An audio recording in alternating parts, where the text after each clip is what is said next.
Après avoir bien installé WAMP et placé les fichiers de CMS Joomla sur le dossier www, comme déjà expliqué, on peut lancer l'installation de Joomla à travers cette étape.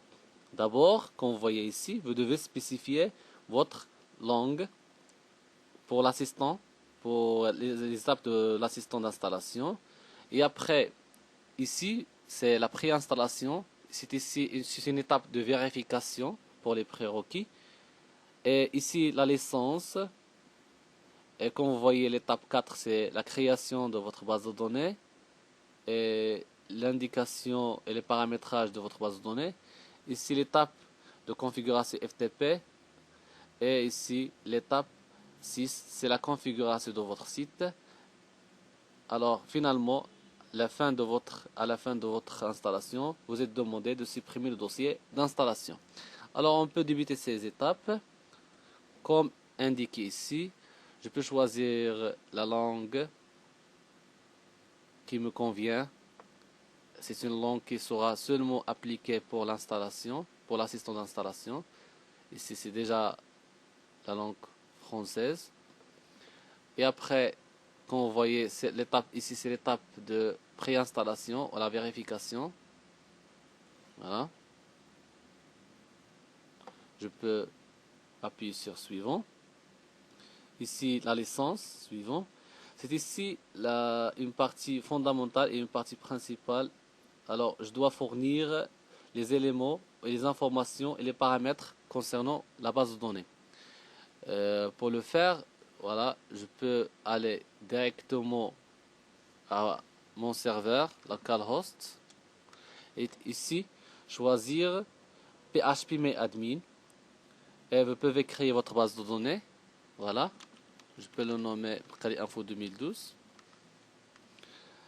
Soyez sûr que vous avez déjà sélectionné ETF General CI, qui sera utile après. Créer. Voilà, je peux copier le nom pour l'indiquer lors de l'installation. Voilà, le nom de la base de données est Pcari Info 2012. Le nom d'utilisateur par défaut si vous installez WAMP c'est root. Et comme vous indiquez ici, comme déjà indiqué ici, voilà. Votre fichier de configuration fait référence à l'utilisateur root sans mot de passe. Ça veut dire je n'ai pas besoin ici de mot de passe. Je peux utiliser, je suis en train d'héberger le CMS Joomla sur un autre site web. Suivant.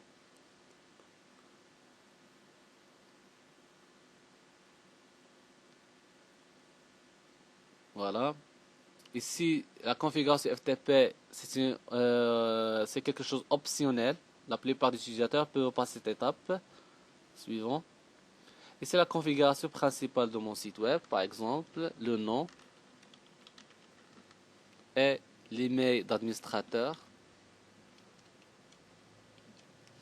ainsi que le mot de passe qui sera utile pour administrer votre CMS Joomla. Voilà, l'étape finale. Je dois supprimer le dossier installation.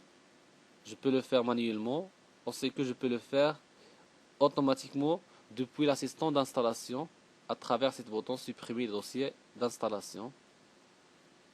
Voilà, le dossier d'installation a été supprimé. Alors je peux passer directement soit à l'administration de mon site web, soit à la page d'accueil de votre site web. Voilà, je peux, comme vous voyez, c'est ça, que c'est ça la partie des apparences et votre site web et sera visuel comme la méthode suivante. Voilà, rien comme article ou bien des pages web. Voilà, il existe seulement un menu nommé Home, ça veut dire la page d'accueil. Et aussi que, voilà l'administration, je peux lancer la partie d'administration. Pour créer des articles ou bien créer les menus, les catégories, ainsi de suite, vous devez accéder à votre espace d'administration en utilisant le nom de login admin et le mot de passe qui est déjà paramétré lors de l'installation. Voilà.